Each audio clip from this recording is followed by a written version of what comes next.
Hello again, everyone. Today I thought I'd do a video about some novels of mine, a trilogy that I wrote and published almost 10 years ago, I guess. It was my Lost on Mars trilogy, also known as the Laura trilogy. It's a series, this is the first one, Lost on Mars, that came out in 2015 from Firefly books. This is book 2, The Martian Girl, which came out in 2016. And then 2018, The Heart of Mars, the final part. The idea had been bubbling up for many years before I actually sat down to write this.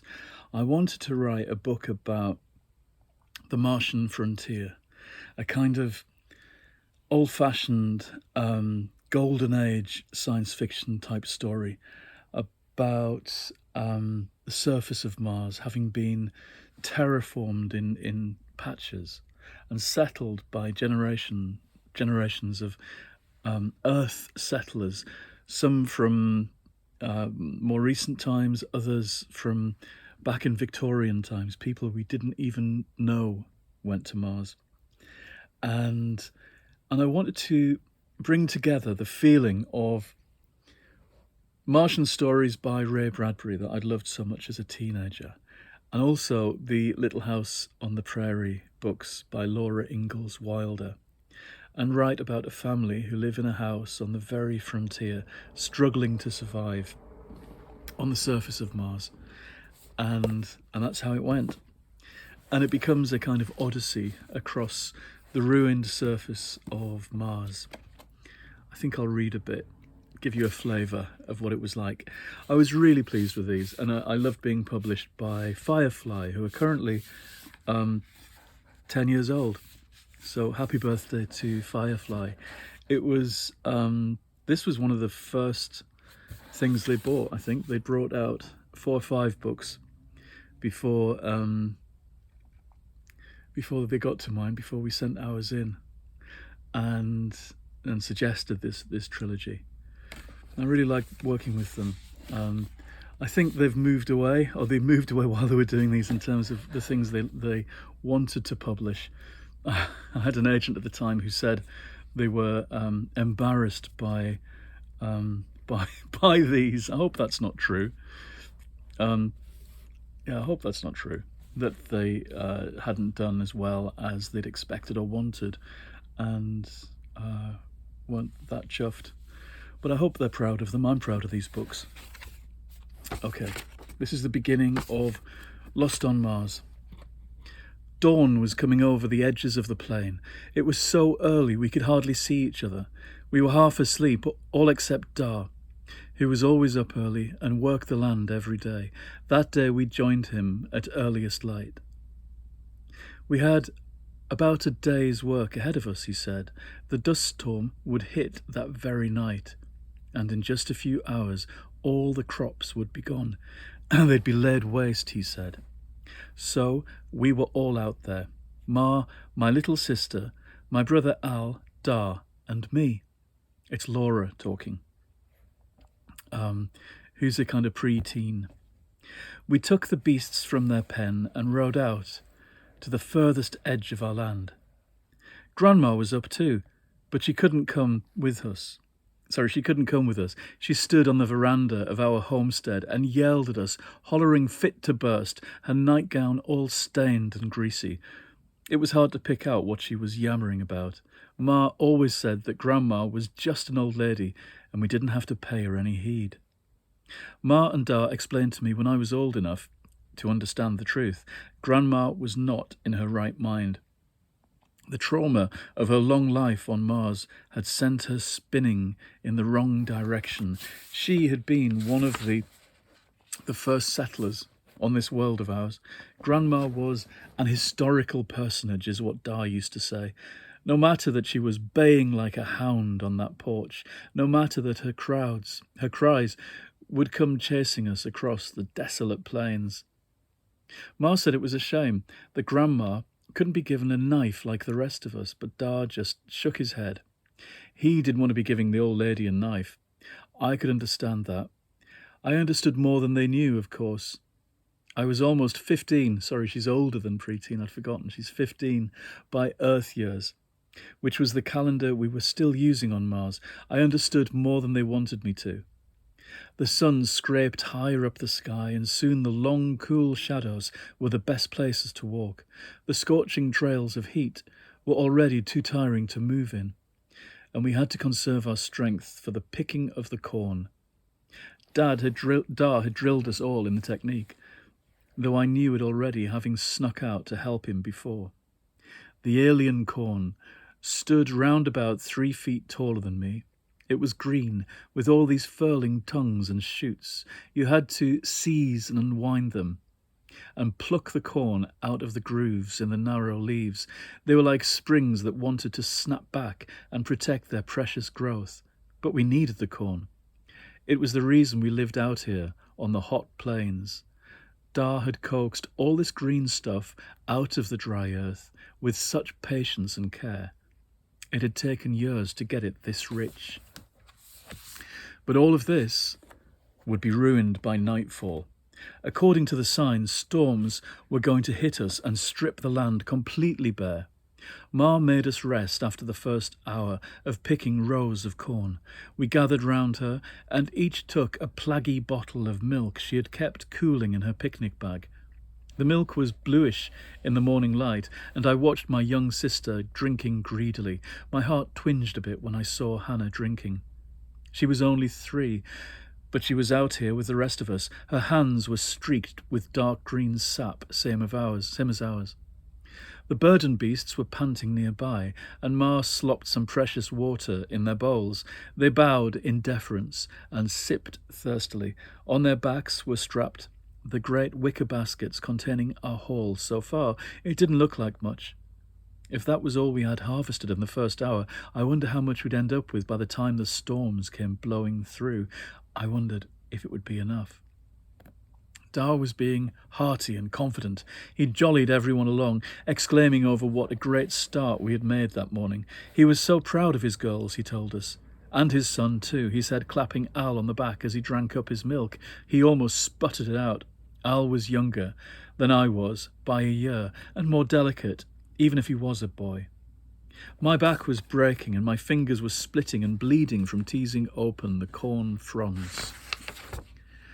I shielded my eyes and looked back along the groves towards the homestead, and I saw Toaster ambling his way up the green avenue towards where we worked.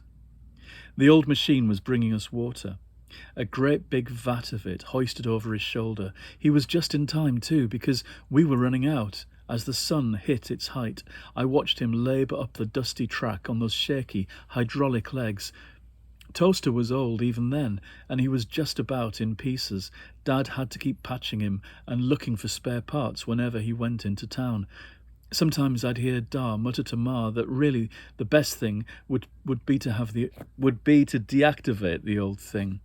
Toaster was a sunbed. What did we need an old sunbed for on the roasting surface of Mars? Toaster came in the very first ship with Grandma's people. It had been a luxury ship, stocked with all kinds of devices, the likes of which we'd never seen, and we were unlikely to see again, Dar said. Many were destroyed early in the settling period, but Toaster had lasted as long as Grandma. She wouldn't hear of his being deactivated, of course. Toaster reminded her of the days on Earth when ladies were pale and lived indoors, away from the harmful rays of the sun, when they lay within the glass innards of machines like Toaster and burned themselves slowly orange. In more recent years, Toaster was determined to prove he was still useful. He stood on his hind legs and fetched and carried. He was slow, though, and sometimes Dar would get kind of exasperated waiting for him when he got the jitters.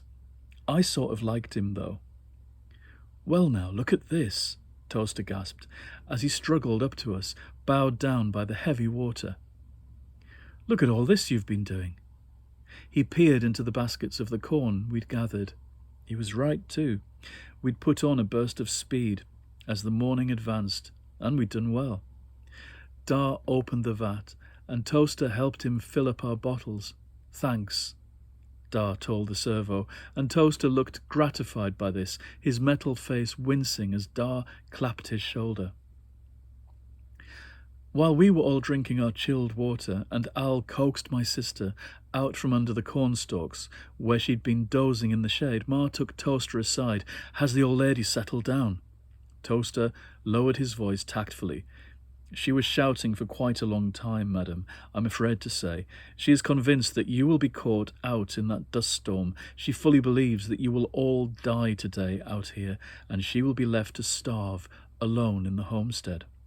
Ma nodded. She was fretting, I could see. Ma hated anyone to be upset, even Grandma. "I wonder if I should go back," Ma said to Dar, "and check that she's okay." Dar shook his head. "I need all of you here. You too, Toaster. I reckon we've got about 4 hours' work left." Dar stared into the boiling soup of the red skies. "See that?" He nodded to the far horizons, where a peppery darkness was building up like a swarm on its way. "That's what's heading here." He sighed, gazing at the swaying green of the cornstalks. I looked around and saw how little we had actually tackled. Only a tiny portion of the precious crop would be saved, and I could feel the terrible weight of Dar's sadness. All that work of his would be ruined within minutes of the dust storm touching down. And so we worked, with renewed concentration and vigour. I was amazed by Toaster's speed. He tore into the corn rows, both hydraulic arms lashing out with mechanical precision. Dried chaff and waste flew in all directions as he worked. It wasn't too much later when Dar stopped us all. "I was too generous in my estimation," he said. "I think we'd better go home now." It was barely 3 hours into the afternoon, and a dry, nasty wind was rippling through the corn. It lashed out like hot tongues, saying bad things at our backs. Ma and Dar and Al and Toaster worked busily packing up all the equipment and covering up the panniers of fresh-cut corn. Staring around into the storm as it lowered on down through the heaving clouds, I imagined a whole desert full of sand up there, flying about to slice right through us. Everything living would be torn to shreds. Wild grit was flying through the air and landing in our hair, stinging our exposed skin. Ma tucked Hannah into her arms. "Hi, socks. Come on." "How long have we got?" she shouted at Dar. "Do we have time to get home?" Dar looked like he knew he'd cut it fine. He'd kept us out till the very last minute. He frowned and shook his head. "Of course we've got time. Come on, if we go now and we don't stop, we've got time." He kicked the beasts into action. They were lazy, slouchy lizards, but with the weather coming up, even they were keen to get going. I'd never seen them so swift. So we hastened home with the storm behind us and as much of our crops as we could carry in our baskets. Al came walking alongside me. "Sometimes I really hate Grandma," he said softly, so that no one else could hear. "Not for all that she's crazy and she shouts at us and does weird stuff. I mean, I could hate her for even coming here in the first place. She had a good life on Earth. They were rich, weren't they? And yet they had to come to Mars. Our lives could have been so different on Earth." Of course, I'd heard Al going on like this before. He would start imagining what his life would have been like. On Earth, he would have been maybe like a prince. He could have worn a cape of gold and gone walking in the rain. He would have had a yacht and gone sailing the oceans. He often came out with these dreams. That was just Al, though. He was my little brother. He was okay. We only just made it. The dust storm came roaring across the plain, even earlier than we thought. We were loading the baskets into the store shed. First we knew, my brother Al gave a squawking shout of fear. We turned about, and there they were, the worst storm clouds we had ever seen. They rushed billowing out of the skies, and they were in the fields of crops now, destroying everything as they came. Dar spurred me on to unload the baskets and quickly secured the barn. I came I saw him look worriedly at the building. He was hoping it would stand up to the dust. Come on, sit on my lap. He was hoping it would stand up to the dust. If it didn't, then we'd have been wasting our time. And what about the homestead? Would that stand up to the storm? But it had to. There was nowhere else to go. We got home just in time.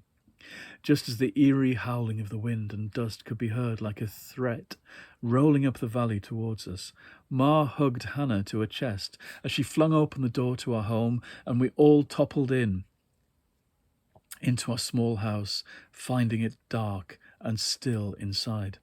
I had never been so relieved in all my life. Dar was tethering the lizards into the pen at the back of the house. The creatures would have to take their chances in the storm.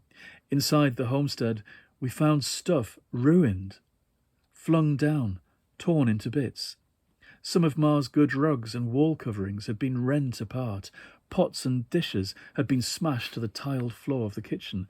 There was a strange, nasty smell. None of us had to wonder who had messed the place up while we were out. It was Grandma who did bad stuff like this as soon as our backs were turned. Although we were used to her strange goings-on, the wreckage was worse today. Dar said it was likely the old lady had been super disturbed by the scary noises of the rising storm. I saw Ma break down into tears in her kitchen when she thought no one was looking. Al and me went round upstairs, finding more damage, looking for Grandma in her favourite hiding places. Toaster was busying about already, putting things to rights and cleaning up the mess she had made. "Oh dear," we heard him say, in his sing-song voice. "Someone has had a busy day. Oh dear." Upstairs, through the thin roof covering, the sounds of the approaching dust storm were louder, closer, more ominous. Al looked pale as he lit the lamps. He knew that the natural daylight coming through the windows would vanish all of a sudden, very soon. None of us wanted to be sitting in the dark when the dust came. "Grandma, are you in there?" Al asked, sounding such a scaredy cat now. I wanted to push him aside and yell at her myself. I didn't feel like she was venerable or historical. I felt like she was a dumbass old woman who was making our lives hell. She was giving Ma way more work and heartache than she needed to have. "You better get out of there, Grandma," I said, pounding on her door. "Come on, open up.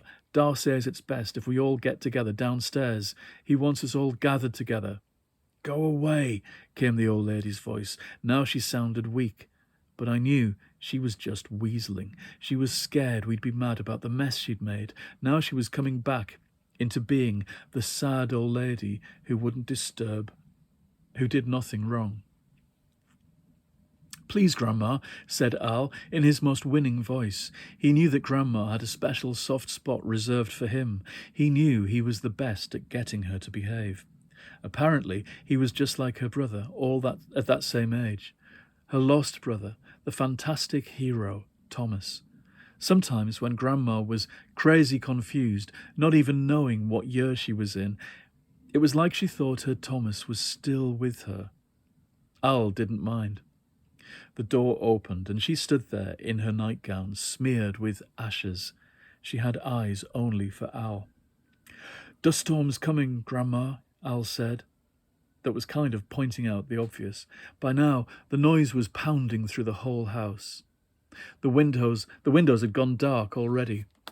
When I looked at the landing, there was a grainy fuzziness out there, like the haze on a broken monitor. Grandma's expression went clear, like she briefly stopped being mad. She said, "Did you rescue the crops?" Al nodded. "Yes, we did.